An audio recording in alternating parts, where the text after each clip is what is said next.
Jaalleewwan kiyyaa nagaan waaqayyoo lafaaf bakka jirtanitti isiniif haa ta'u akkam fayyaa keessanii jirraa jirtu galata gooftaa ani nagaa kooti nagaa guutuun qaba isinis nagaa guutuu akka qabdan abdiin qaba har'as waan ta'ee isinii qabadhee dhufee jira maanni hojjettanii foonirraa ruuza kabsaa akkamittiin akka hojjennu isinittiin argisiisa innis kunoo waan barbaachisu habba qaaree loomii gurraacha qarafaa kaamoni waan akkasii kunoo habbaa jedhamudha.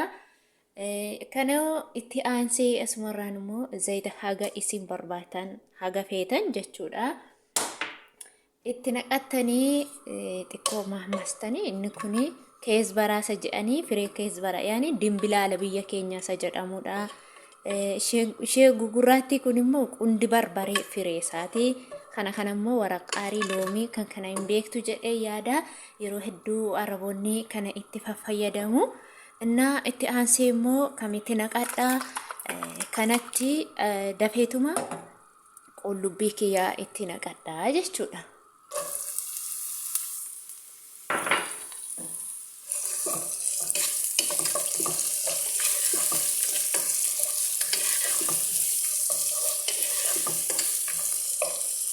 Haga qullubbii kiyya naa diimatee bilchaatutti na duukaama ta'ana hordofaan isiniin jedha. Kinoo amma deebi'ee dhufeen jira. Qullubbiin kiyya baay'ee bareedee diimatee naa jira. Amma asumarraan itti aansee kunoo zinjibilaa fi qullubbii adii walitti daakkadhee as godhadhee jira.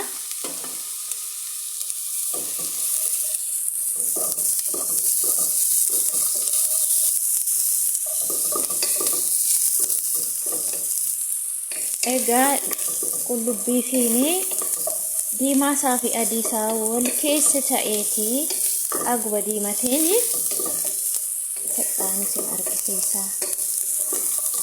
Kunoo amma daariktuma timaatimii qopheeffadhee jira. Amma timaatimii kiyyaa itti naqadhaa jechuudha.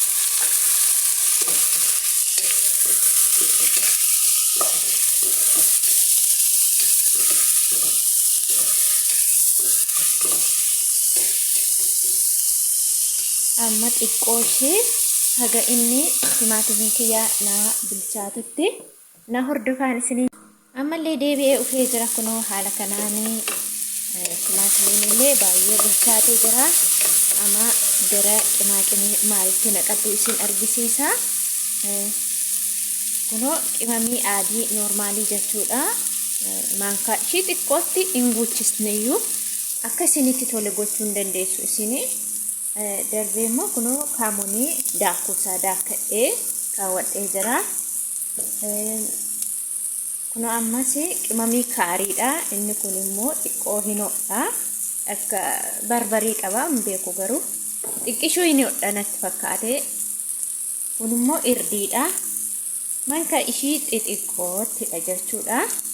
Kalaas amma asumarraan darbee ashaboo haga isin gahu.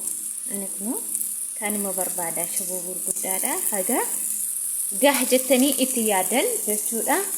Inna amma tajaajiltoota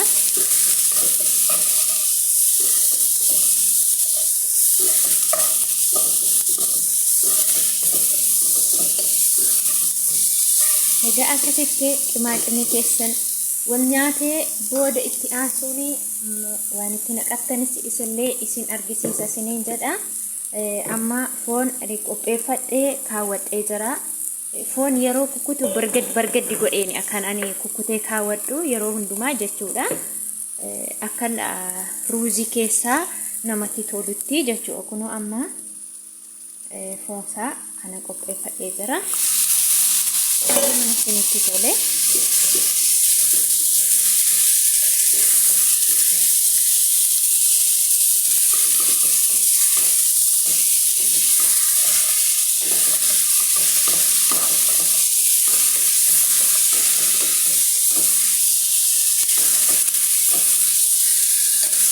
Kunoo amma haala kanaan egaa wal qixxeessitanii sosochoostanii haga affi jedhutti foonsaa qadaaddanii xiqqoo ture walitti deebina.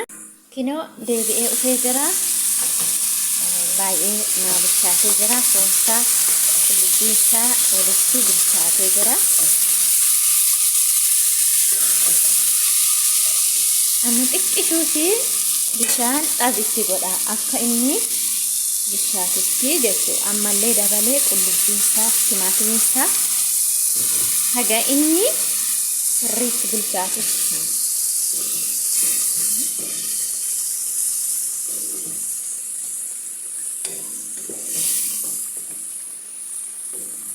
Qadaada xiqqishuu ishee ammallee na qadaada. Amma haala kanaan bareedee foonsaa qullubbii isaa wal nyaatee jira. Timaatimii isaa akka argitanitti bareedeera isiniin jedha. Daraa keessan immoo yoo isinitti tole immoo like, share, subscribe akka hin daganne. Amma itti aansinee asumarraanii bishaan itti naqannaa jechuudha. Bishaan ho'isee kaawwadhee jira. Aga foonsaa naa bishaatutti akkanitti bishaan itti naqee jira jechuudha.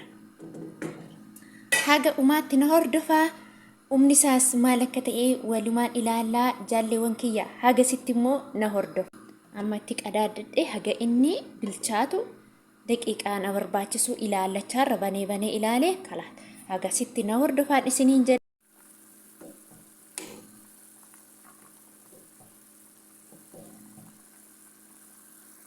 Amma ruuzii kiyyaa itti naqadhee jira.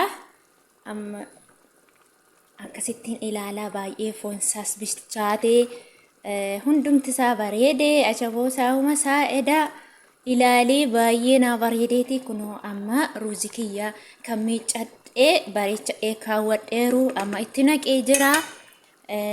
Amma itti qadaadaa khalaas. Egaa itti qadaadee ruuziin kiyyaa maalirra akka gahe akkamittis akka mi'aawu isin argisiisan isiniin jedha jaalleewwan kiyya. Hunoo hordofaa ammal. Kunoo amma haala kanaan bareedee akka ajaa'ibaatti ruuziin kiyyaa naa bareedee jira isiniin jedha. Yoo isinitti tole like, share, subscribe godha. Na hordofaan isiniin jedha. Kunoo akkamitti akka bareechi akkamittis immoo akka miidhaawu waaw ashaa mashallah jedha. Kottaan afaan nyaadhaan isiniin jedha. Kunoo foonsaas baay'eetti xiqqeeffadheen jira. Kottaan afaan nyaadhaa. Kunoo kana fakkaata. Haa eebbifamu jedhaa na wajjiniin nyaadhaa basmaa. Baay'ee tokko mi'aa baay'ee tokko akka isinitti tole immoo abdiin qabaa. Haa eebbifamu jedha. Isinitti tole like, share, subscribe hin dagatinaa. Ciao lafa dhagaa oolaa.